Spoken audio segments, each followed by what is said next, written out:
Welcome to our channel. Today we how to restore a trade password in 2FA Access easy tutorial step by step clearly.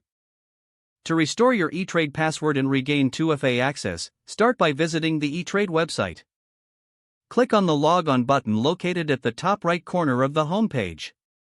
On the login page, look for the Forgot Password link and click on it. You will be directed to a page where you can enter your username or email address. Fill in the required information and then press the Continue button. Follow the on-screen prompts to verify your identity. You may need to answer security questions or receive a verification code via email or SMS. Once verified, you can create a new password. Make sure your new password meets the *trade security requirements. After resetting your password, return to the login page. Now, enter your username and the new password to log in. If you have two-factor authentication enabled, you will need to complete that step next.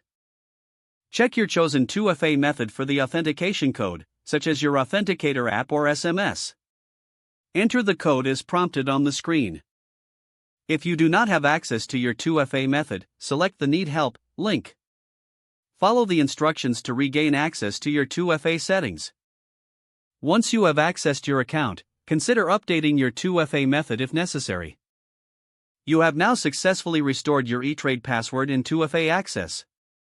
Make sure to log out once you've completed your tasks for security. If the page does not load, refresh the browser or try again in a private or incognito window. Make sure you are using the correct email address, then retype it carefully to avoid small typos.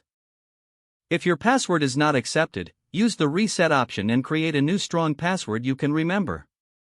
Check your spam folder for verification or security emails, then complete any requested confirmation steps. Enable two-factor authentication if available to improve account security and reduce unauthorized access risk. After signing in, review your profile details so your contact information and settings are accurate and current. If you see an error message, note it down and try again after restarting your device and internet connection. Log out when you finish, especially on shared devices, to keep your account and payment information secure. If the page does not load, refresh the browser or try again in a private or incognito window. Don't forget to like this video and subscribe to our channel for more step-by-step tech guides.